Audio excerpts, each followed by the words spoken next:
Alright, game number 2 coming from our Red Infernal Elf, although using some kanji it looks like. I'm not sure what that is for.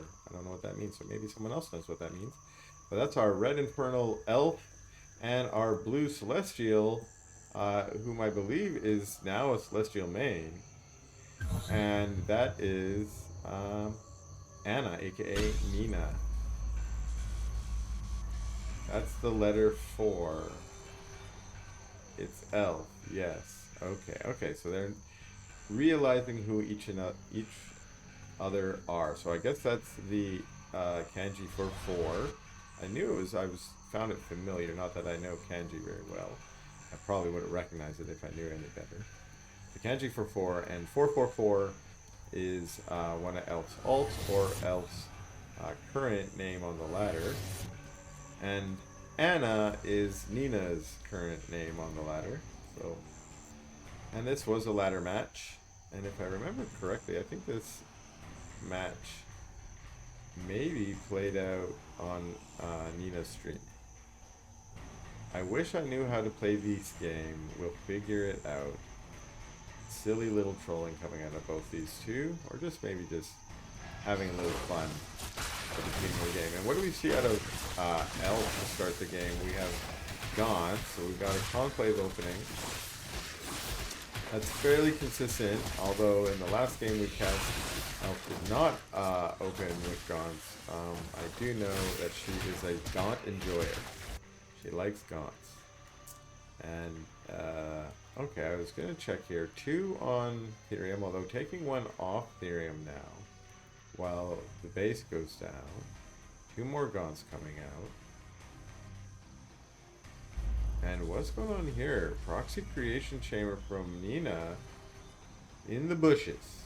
Not fully in the bushes, so you can't get your units out, but in the bushes so that, for instance, Fiends aren't going to get a very good surface area on it, or Brutes. We got some Fiends over here doing some creeping on Anna's side of the map. Again, these Shadow Demons, easier to take out right now, so even just a few Fiends are able to do it, but the Gaunt's coming over to speed it up, get extra DPS. And it looks like, yeah, so this is another Elf strategy I've seen before. She let these Fell Hogs do all the creeping over here.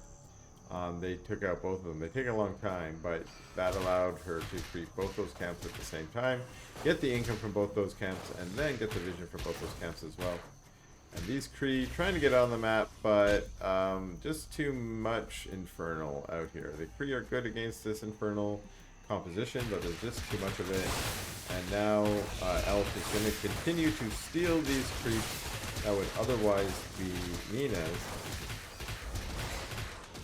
And getting a pretty good little creeping force here. I wouldn't want to meet that on the map. And we have 2, unfortunately, Miss-Rally Gaunts. 1 already dead, and the other Goosh gone. Okay. So Elf deciding let's go around the back way to get home. Now that the Kree got their rollout upgrade, and this other imp it looked like heading out to do another base, also getting taken out. Maybe noticing a proxy. The Kree saying we don't like farms, especially pig farms. So let's take that out. A nice little surround play as the reinforcements come in from the left, but the speedy little Kree are able to scurry their way out of that and trying to get around back on top of the Gaunts. A couple of them manage to do so, although a lot of them get taken out. And the exploding sort of bailing, if you gotta mic your way out when your Gaunts are this low, but Elf's done a great job of doing that. I'm not sure if she lost any. Okay. Monk says this unit is good now. Praise be Monk. Okay.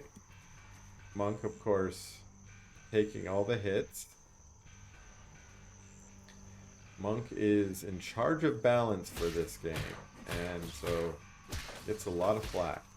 Of course, these two are just teasing and joking. Both of them have many games on this many games played, and I think both of them are just happy and hoping that Monk's going to continue to make balance changes that continue to make this game more fun to play, as I'm pretty sure both of them would agree the most recent balance changes were that the 0.1 definitely made the game better.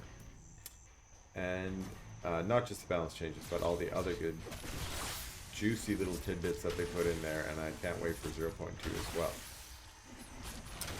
well. We got these good new units that Monk told us about creeping up here at the energy camp.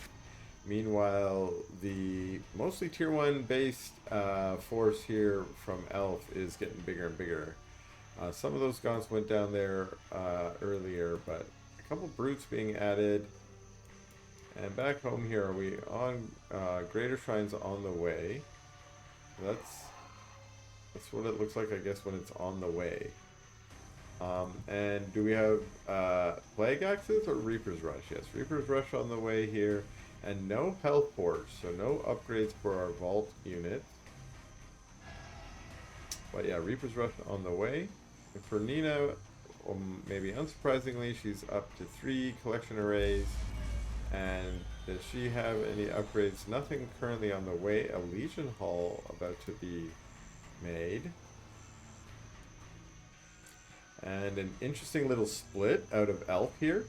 That's just to basically counter the Kree play. If the Kree come rolling in and want to, jump on top of one of these gaunts, they're going to use their area of effect rollout ability hopefully just on one gaunt and not splashing onto everything. Of course, every time you micro your units, they're going to re-bunch up again like we're seeing here.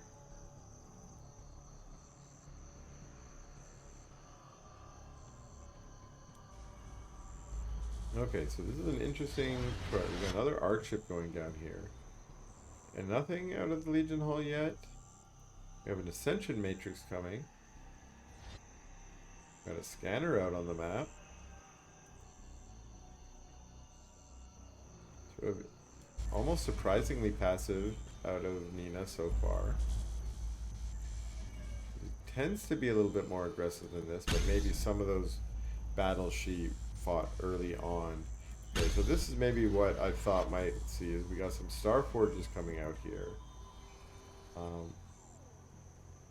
And so that's going to herald some kind of tech switch. We'll see what it is. It could mean sabers. Could be vectors, which is something that Nina's been using lately, although usually I think when she goes vectors, she likes to do that earlier. Would be a late timing. So my guess is going to be sabers or scythes, which I believe both come out of that building. A couple fiends here trying to capture these towers. More creeping on the vision tower. And thought that might be our first Air Force, but no, it's just our arc ships and I guess that's an arc station. Not an arc fortress yet. And we have an Animaster coming out. Okay, I think those come out of Legion Halls. And scythes. Okay, scythes. A pretty standard or common kind of a tech switch for Celestial players when playing against Infernals. And we got Spriggans out on the map as well. Now Spriggans do bonus damage to heavy, and I think scythes are heavy. Wow, triple Sovereign's Watch there, melting some Spriggans down to 3 Spriggans. And again, just double checking. Does it tell us our armor? It doesn't. Oh, it's light. That's where it tells us. Scythes are light, they're not heavy. Okay. Good to know, good to know. That means the Spriggans, they do bonus damage to heavy, so not to scythes. Okay, and while I have that scythe there, their damage is bonus to heavy, so both members of the Air Force here are dealing with the same sort of drawback. They get bonus to the wrong kind of unit, so they won't be doing bonus to the opposing Air Force. But this army from Elf with this large gaunt ball is particularly good anti-air. And so I think that's one reason why we're not going to see Anna trying to push into that ball. Instead of doing a little bit of invisibility play here with the Animancers. Again, a little bit of a lag there. Interesting. Probably because I just got so much going on my machine at the same time. Not anything else, because I am casting from a replay here, of course. Pretty big ball. Looking like a pretty big ball from Elf. And the Shadow Flyers saying, hey, Size, why don't you come a little bit closer so I can get nice splash damage on you. Get that armor debuff, and then I can jump this army on. This army's starting to look more and more dangerous. I think we're going to get another creeping strike here. I like this. Stealing these 2 towers, while also, I thought maybe getting started on creeping this, but there we go. Interesting. Okay, I think that move was to try and get the Weaver tanking, which makes a lot of sense because the Weaver is really tanky. Ooh, and a nice Shroud Stone. Out in the middle of the map, I like that. Forward Shroud Stone. We got 2 of them, yeah. And the benefit and use of that is going to make that Weaver a lot faster out there. And then also, instead of having to creep your effigies all the way across the map, you can start... Ooh, that's also what she's using it for. I of course keep forgetting that these Weavers have the teleport ability, and they can teleport to any Shroud Stone on the map. So that allows her to create the Weavers, who are very slow moving off the Shroud, and then teleport them to the front line nice and quick. I like that. Very smart. That's the kind of big brain stuff that I expect out of players like Elf and Nina, and of course doesn't make it into my game unless I'm copying it off them.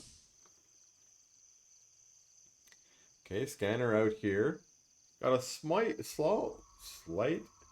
nerf. My lips aren't working today. A slight nerf in that they can no longer capture when they're invisible, but they can still capture.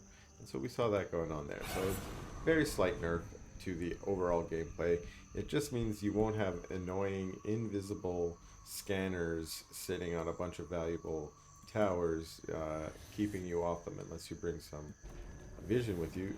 We've got Elf expanding all the way up to this far top base. Lots of farms and Shroud Stones going down up there. And a little strike force of Spriggans breaking off from the main army, trying to get in here, but there's a lot of strike nodes there, and then the Sides come to chase them away. Shadow Flyers trying to get a hit on there, but a nice Dark Prophecy zoning them away. This is definitely an interesting game. Different than some of the games that I've been seeing Nina play on her stream. She's almost contained, it looks like, to 3 bases here, when often she might be on, 5, 6, 7 bases. And Elf, I think, is using her more favorable position to get even more ahead by making these forward Shroud Stones and making a defensive position right outside the ramp of Nina, so that if Nina does want to move out, it's going to be a toe-to-toe. She's going to have to go and face off with Elf's army. And Nina, I like this kind of ball that she's building here. She's got Sabers, which are great AoE damage. She's got Animancers, which are great AoE damage. And she's got like a little bit of a front line there. The Sides are also great support. And so if she can get a good engage on this big ball, she's going to be doing alright. But the size of, oh my goodness, look how big this is. And look at the supply difference now. I don't spend as much time looking down at those numbers as to sort of use that to determine who's winning. That's almost twice the supply in army, and this is just amazing macro out of Elf. This is only the 15-minute mark. Max out. Is there a dragon with this army? I don't see one. But here's the cool thing about a dragon, is you can build one even if you're maxed out. And even if you're maxed out at max supply 300. So, if Elf wanted, and dragon could be added. This is an amazing battle. A lot of those lashes going down from the Weavers on the Sabers, pulling the Sabers in and nullifying that area of effect. But then some really good Dark Prophecies coming down, zoning the army back, and you know, no one wants to fight in a Dark Prophecy. You don't fight long in a Dark Prophecy. You usually just melt into a puddle of gut, and then you ask yourself, why did I stay there? Why didn't I run away? But I like this, just not letting down, bringing the Hellborns to the front to just try and take out a few, and another Saber getting taken out with a lash. So Invisible Saber's now moving up, saying, I take that, Hellborn. Ooh, 2 Hellborn just full on getting melted. I like that. A couple Gaunts trying to move forward, but yeah, forward and back through a Dark Prophecy. Do not do the hokey pokey in the Dark Prophecies, because you will not turn yourself around. You will just melt. Weavers right up on the front line. A couple of Brutes up there as well. A lot of the AoE army from Nina is gone now. Only 1 Saber in the back there. Bunch of Argents. Still a pretty good force. And yeah, this matchup is ridiculous. I don't think this is playable. Okay, again, these two play lots of games, and I think they're just having fun because they both certainly enjoy this matchup quite a bit. And I know they also match up and meet up a lot on the ladder. And that is going to be it for Nina. And let's go into the final game of my replay pack tonight.